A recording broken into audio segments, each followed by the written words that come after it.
Welcome to InstaClass by Amity Online. Good evening. Hello, friends. I'm Shashi Jain, an image consultant, soft skill trainer, and coach.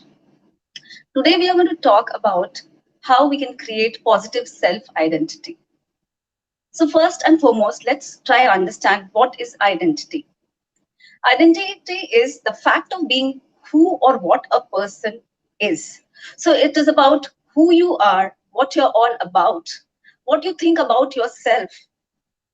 It is how the way you are viewed by the world and the characteristics that define you. As we navigate through life, identities are formed through the choices that we choose, the options that we make, and the decisions that we take. Now, let's understand what is self identity. It refers to stable and prominent aspects of one's self perception. It is how you perceive yourself. Self identity is the awareness of your unique identity. But why it is important? Self identity is important because it strengthens your character. When we know who we are, we have confidence in ourselves. We are able to identify our strengths and also recognize our weaknesses. We can cash upon our strengths and we can work on our weaknesses and emerge as a strong individual. Secondly, it helps us to remain unique and distinguish us from everyone else. Now, some people also project a false identity. By false identity, we mean it's a concept where a person pretends to be what he or she is not. But we cannot carry that false identity for long enough because it's not genuine, it's fake. It is okay to be influenced by some famous and successful people to learn from their achievements, but we are not supposed to imitate others. We should be inspired. Now, how do we understand ourselves? So, for that, we need to introspect and do an exercise called Swot Analysis, where S stands for strengths, W for weaknesses, O stands for opportunities, and T stands for threats. We need to recognize our own strengths and weaknesses, which are the internal factors, and opportunities and threats, which are external, we don't have control over them. So, this is the first step to move towards creating a positive self identity because knowing ourselves is very important. Next comes what are the steps to finding yourself and creating a positive self identity? Firstly, identify your personality type.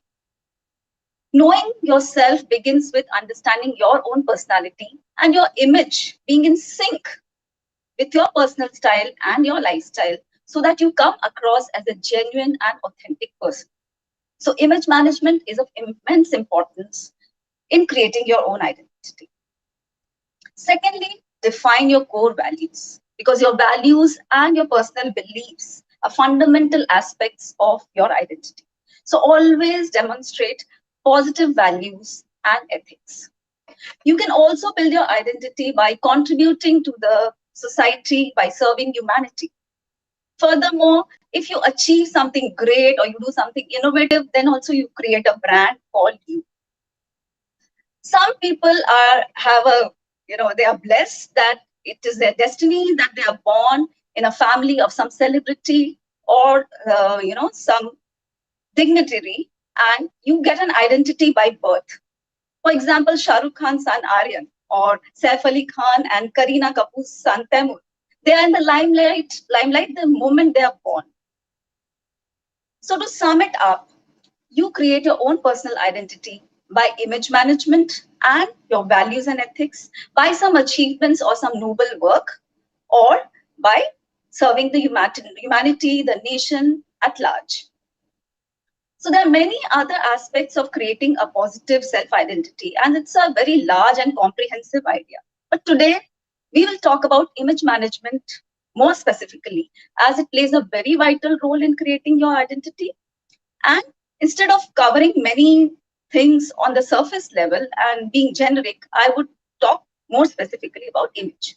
So let's understand what is image management.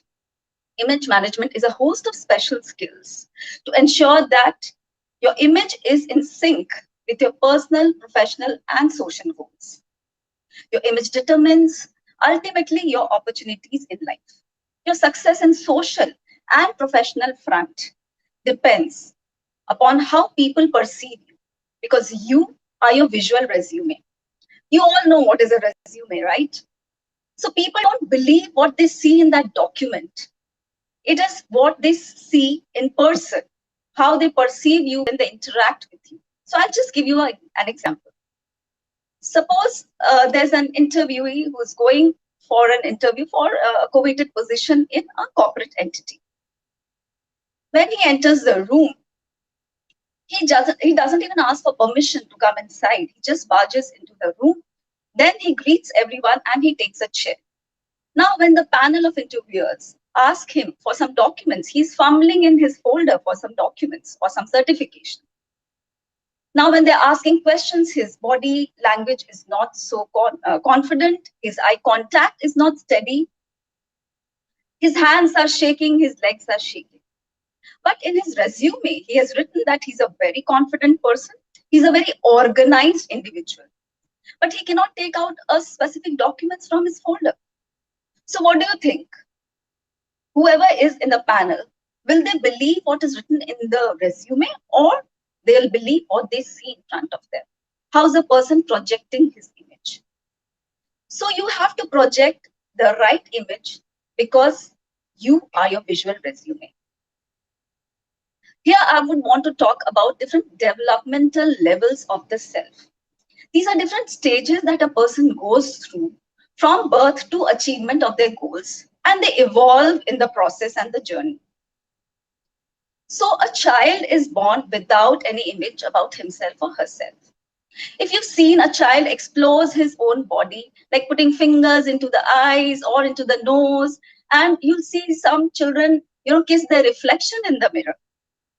What are they doing? They are trying to explore their body image. So body image is how you perceive your physical self. It is the shape, size, strength, features, coloration, weight, etc. If you have a positive body image, then there are chances that your self-image will also be very positive. Now, what is self-image?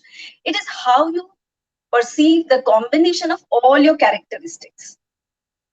Your physical self, your psychological self, and your mental self, including your values, your attitude, personality, talent, and abilities. It is the mental picture you have about yourself, your inner self, and your outer self. It is how you look and how you behave, how you see and judge yourself as a whole, inside and outside. Now, self-image can be positive, which gives a person confidence in his thoughts and actions, or it can be negative, which makes a person doubtful of their own qualities, their own capabilities and ideas. Next in the graph comes self-esteem. So if you have a positive body image, you'll have a positive self-image, you'll have a positive self-esteem. Self-esteem is how you feel about yourself, your general feelings and sense of self-worth based on the image, self-image that you have and the esteem others have for you. So social approval and acceptance and validation of others plays a very important part in development of self-esteem. Individuals who have increased self-esteem have a higher level of emotional and mental health. Then comes self-confidence. That's the belief, trust, and reliance you have on yourself, on your skills, on your abilities, and on your appearance, on which you can count to meet your personal, professional, and social needs. Self-competence refers to specific abilities that you possess and the mastery that you have attained in certain aspects, in certain fields. Competencies move you towards self-actualization and accomplishment of your goals. So these are different phases or levels that a person goes through. These have a cyclical effect. So if you have a positive body image, you have a positive self-image, your self-esteem is high, you have increased self-confidence, then you gain competency, and then you actualize. Actualize means you implement the skills and the qualities that you have acquired, and you implement and you achieve your goals. So now I will talk about 4 A's of image management. What are those? First one is attractive.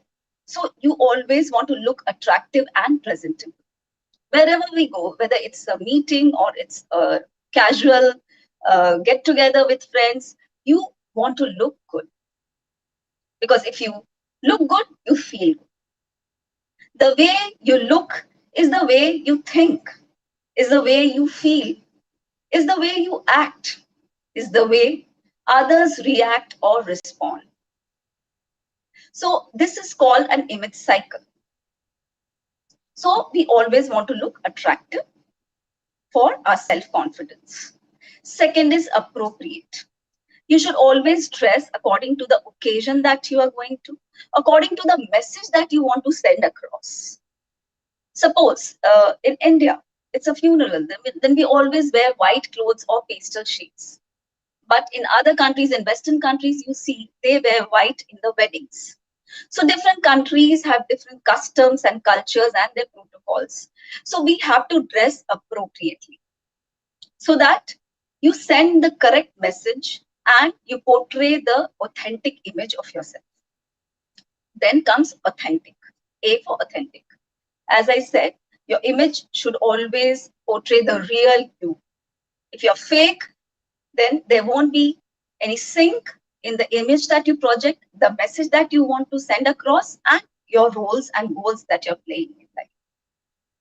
So suppose if you have religious values, then you'll wear loose clothes, not those tight-fitting clothes. You'd wear light shades. You'll wear linen and cottons more, maybe, whichever gives you comfort and whichever affects your psyche that you are at peace.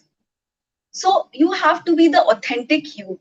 If you want to look authoritative, then you may have to wear a blazer, or if you want to attain higher level of authority, you may have to wear a matched suit because it shows authority, right? So wherever you are going, the dressing should be appropriate, your behavior, your etiquette, your communication skills, all should be in sync. And last but not the least, of course, your image has to be affordable. In the sense, we as image consultants try to mix and match the clothing items in your wardrobe, and we create a cluster so that you can create many more, dresses out of them, many more looks, attractive looks out of them, and you don't have to pay much. So with the old items, we may add another new item of clothing, like an accent or something that is trendy, and we try to use the old clothes also. So affordable. So the 4 A's of image management are attractive, appropriate, authentic, affordable. So the way we look is the way we think, as I said, is the way we feel, is the way we act, is the way others respond or react to us, and it is the complete image cycle. So just to sum up, our appearance speak and people listen through their eyes. You must be surprised that, we speak with our mouth and we listen through our ears. Then how come our appearance speaks? But the matter of fact is that within first 6 seconds, we scan a person, we do an X-ray, and we form a judgment or opinion about him or her. And that first impression decides the opportunities in our life. So create a lasting first impression, as we never get a second chance to create the right first impression. Regarding the development levels of the self, I would like to suggest the parents who are there, or the peers also, because sometimes we make such comments or we pass such comments that that may hurt someone else and that may affect the psyche of that person. So be careful when you are talking to someone. Even a child, a 6 months old child, has his conditioning going on. The conditioning starts from 6 months onwards. So there are many uncles and aunties and relatives who will come and say, oh, this child is not fair, his nose is not that sharp. So all that remains in the child's mind, and it affects the psyche and their self-confidence. and the self-worth. So always try to understand yourself, understand your image, try to recognize your strengths and weaknesses, work on your weaknesses, and know your opportunities and threats, and use your image as a resource or tool to achieve your goals. So the myth around image management is that it is only about clothes, but it is not so. It is about your communication skills, it is about your behavioral skills, it is about your etiquette, behavior, and your appearance, of course. So always create the right first impression and create a brand call you. Thank you.